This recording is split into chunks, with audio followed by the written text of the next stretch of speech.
Kerala NGO Sangh 45-ാം സംസ്ഥാന സമ്മേളനം July 11 മുതൽ 13 വരെ കാസർഗോഡ് മുനിസിപ്പൽ ടൗൺ ഹാളിൽ വെച്ച് നടക്കും. ജൂലൈ 12-ന് BMS അഖിലേന്ത്യാ പ്രസിഡന്റ് ഹിരൺമയി പാണ്ഡ്യ ഉദ്ഘാടനം ചെയ്യും.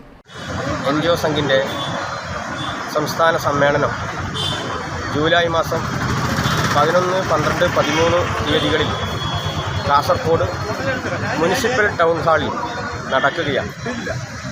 അതിൻ്റെ ഭാഗമായി ജൂലൈ 4-ാം തീയതി നടക്കുന്ന പതാക ദിനമാണ് ഈ സമയത്ത് നടന്നിട്ടുള്ളത്. NGO സംഘിനെ സംബന്ധിച്ചിടത്തോളം സ്വീകാര്യതയുടെ കാലഘട്ടത്തിലൂടെയാണ് മുന്നോട്ട് പോയിക്കൊണ്ടിരിക്കുന്നത്. കേരളത്തിലെ സർവീസ് മേഖലയിലെ ജീവനക്കാർ ഇന്ന് നിരവധി പ്രതിസന്ധികളെ അതിജീവിച്ചാണ് മുന്നോട്ട് പോകുന്നത്.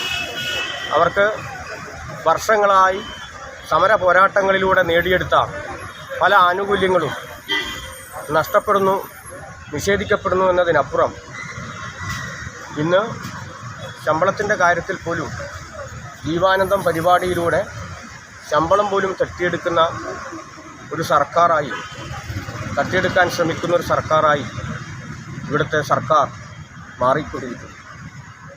ഈ സമയത്ത് ജീവനക്കാരെ സംബന്ധിച്ചിടത്തോളം അവർക്ക് ആകെയുള്ളത് അവരുടെ ജോലി ചെയ്തിട്ടുള്ള ശമ്പളം മാത്രമാണ്. അതിനപ്പുറം അവർക്ക് വേറെ മറ്റ് പ്രതീക്ഷകളൊന്നുമില്ല. സംസ്ഥാന കൌൺസിൽ പ്രതിനിധി സമ്മേളനം, സാംസ്കാരിക സമ്മേളനം, പ്രകടനം, പൊതുസമ്മേളനം എന്നിവ 3 ദിവസങ്ങളിലായി നടക്കും. സമ്മേളനത്തിന് മുന്നോടിയായി വിവിധ കേന്ദ്രങ്ങളിൽ പതാക ദിനം ആദരിച്ചു. കണ്ണൂർ കളക്ടറേറ്റ് വളപ്പിൽ NGO സംഘ് ജില്ലാ സെക്രട്ടറി M. നാരായണൻ പതാക ഉയർത്തി.